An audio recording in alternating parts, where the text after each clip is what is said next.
Halo semuanya, kembali lagi ke pelajaran pendidikan agama Kristen. Dan tema pembelajaran hari ini adalah karya Allah dalam membaharui kehidupan. Dan tema hari ini dapat kalian lihat di buku cetak kalian di bab 13. Jadi saya harap selama kalian menonton video ini, kalian juga mempersiapkan buku cetak kalian sebagai bahan perbandingan dan untuk lebih menambah pengetahuan, karena apa yang akan saya jelaskan akan berkaitan dengan buku, tapi ada juga yang tidak ada di buku. Jadi perhatikan baik-baik pelajaran hari ini. Pelajaran minggu lalu, kita juga sempat membahas mengenai karya Allah dalam membaharui kehidupan orang percaya, tapi di bab ini, karya Allah dalam membaharui kehidupan orang percaya di mana pembaharuan ini tidak hanya berlaku bagi manusia, tetapi juga bagi alam dan seluruh ciptaan. Minggu lalu kita belajar berfokus kepada karya Allah dalam membaharui manusia menjadi manusia baru lewat kerja Roh Kudus. Tapi saat ini kita akan lebih memperdalam lagi pembelajaran kita, dan juga pembelajaran hari ini ada kaitannya juga terhadap karya Allah tidak hanya bagi manusia, tetapi juga bagi ciptaannya, seluruh ciptaannya, yaitu alam. Memaknai makna karya Allah dalam membaharui kehidupan. Di sini saya membaginya menjadi 4 bagian, yaitu yang pertama, Rasul Paulus. Rasul Paulus memiliki istilah orang beriman harus hidup menurut roh dan bukan daging. Artinya, hidup menurut roh adalah memberikan diri dipimpin oleh Roh Kudus sesuai dengan ajaran Yesus, baik pikiran, perkataan, maupun perbuatan. Di dalam 2 Korintus pasal 4 ayat 6, di sini dijelaskan bahwa manusia bersifat fana dan akan mati. Tetapi pertobatan dan hidup baru akan membawa keselamatan dan hidup yang kekal. Selama kita ada di dunia ini, kita ini hanyalah manusia fana yang nantinya akan mati. Tetapi keselamatan kita di dalam Kristus akan membawa kita kepada kehidupan yang kekal setelah atau sesudah kematian kita. Selanjutnya di dalam Yohanes pasal 3 ayat 3 sampai 6, pembaharuan melalui air dan roh agar memperoleh keselamatan. Air maksudnya apa? Lewat baptisan. Sedangkan roh adalah penerimaan Roh Kudus di dalam diri kita. Dan yang keempat, Kolose pasal 3 ayat 8 sampai 10, yaitu meninggalkan manusia lama dan mengenakan manusia baru, yaitu untuk memperoleh pengetahuan yang benar dan hikmat Allah yang sejati. Selama kita masih berpikiran seperti orang-orang dunia ini, kita tidak akan pernah benar-benar mendapatkan pemikiran atau hikmat Allah yang sejati. Janji Tuhan.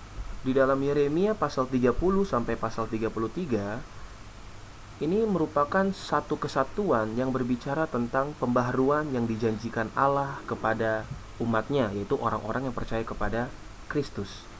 Janji pembaharuan Allah berisi pemulihan hidup secara menyeluruh sehingga umat hidup dalam perdamaian, keselamatan, dan pengharapan. Sebagai umat Tuhan, sebagai orang-orang Kristen, kita harus sadar bahwa kehidupan kita setiap hari akan terus diisi oleh proses yang Tuhan berikan. Proses ini tidak akan pernah berakhir, karena proses ini hanya akan berakhir ketika kita sudah kembali kepada Bapa atau ketika kita meninggal. Tugas kita adalah terus-menerus bertahan dan berpengharapan di dalam Tuhan dan minta perlindungan dan pemeliharaannya, karena kalau kita sungguh-sungguh meminta perlindungan dan pemeliharaannya, Tuhan akan terus-menerus memegang janjinya kepada kita dan memenuhinya di dalam waktunya Tuhan. Oleh karena itu, teruslah berpengharapan dan berharap kepada dan hanya kepada Kristus. Kalau kita berpengharapan kepada manusia, kita hanya akan dikecewakan. Tetapi berpengharapan kepada Kristus, kita pasti tidak akan kecewa. Secara sederhana, hidup baru memiliki arti melakukan kehendak Allah di dalam kehidupan kita.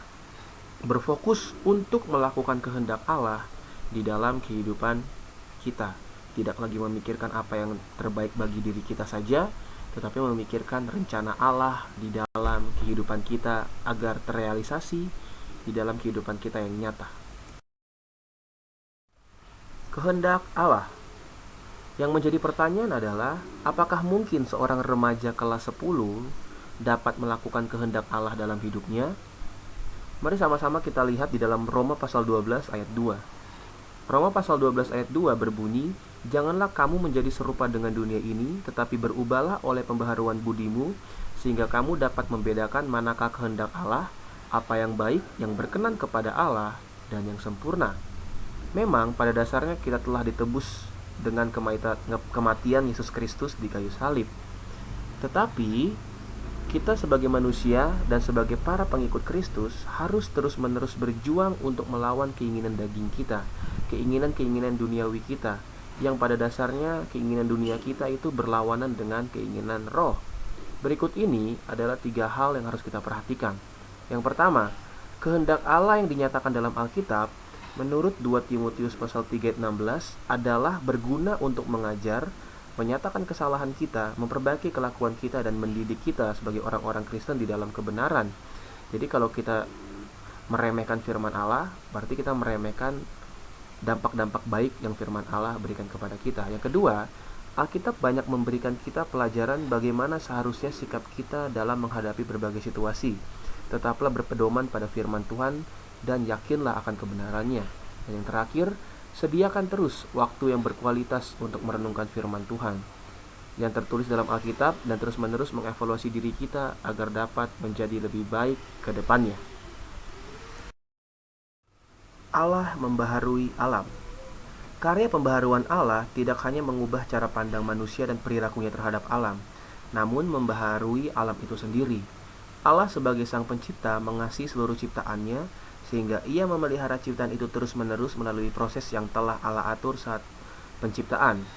Oleh karena itu, tidak heran jika seburuk apapun hal yang manusia lakukan terhadap alam, seringkali Tuhan membiarkan alam itu bereaksi dengan berbagai macam agar tetap menjaga keutuhan alam. Oleh karena itu, kita sebagai manusia harus tetap berfokus dan berusaha agar bukannya menghancurkan alam kita, tetapi menjadi orang-orang yang menjaga alam kita dengan baik. Sebagai rangkuman pembelajaran kita hari ini, yaitu karya Allah dalam membaharui kehidupan, sini dibagi menjadi beberapa bagian. Yang pertama, Allah membaharui hidup manusia supaya manusia layak menjadi mitra Allah di dalam memberitakan kasih-Nya bagi dunia. Selanjutnya, pembaharuan itu mencakup hidup manusia dan alam secara keseluruhan. Implikasi dari pemahaman ini adalah manusia harus hidup di dalam pembaharuan akal budi, terutama dalam membangun relasi dengan Allah, sesama, dan alam lingkungannya. Terakhir, menyerahkan diri kepada pembaharuan Allah artinya bersedia untuk memperlakukan kehendak Allah dalam hidupnya setiap saat, memprioritaskan kehendak Allah. Hal itu hanya dapat terwujud jika manusia bergaul erat dengan Allah melalui keseriusan doa dan membaca setiap firman Allah dan merenungkannya dengan baik. Baiklah, itulah pembelajaran kita pada hari ini. Jangan lupa mengerjakan tugas yang saya sudah share di Google Classroom. So, see you next week and God bless you. Goodbye.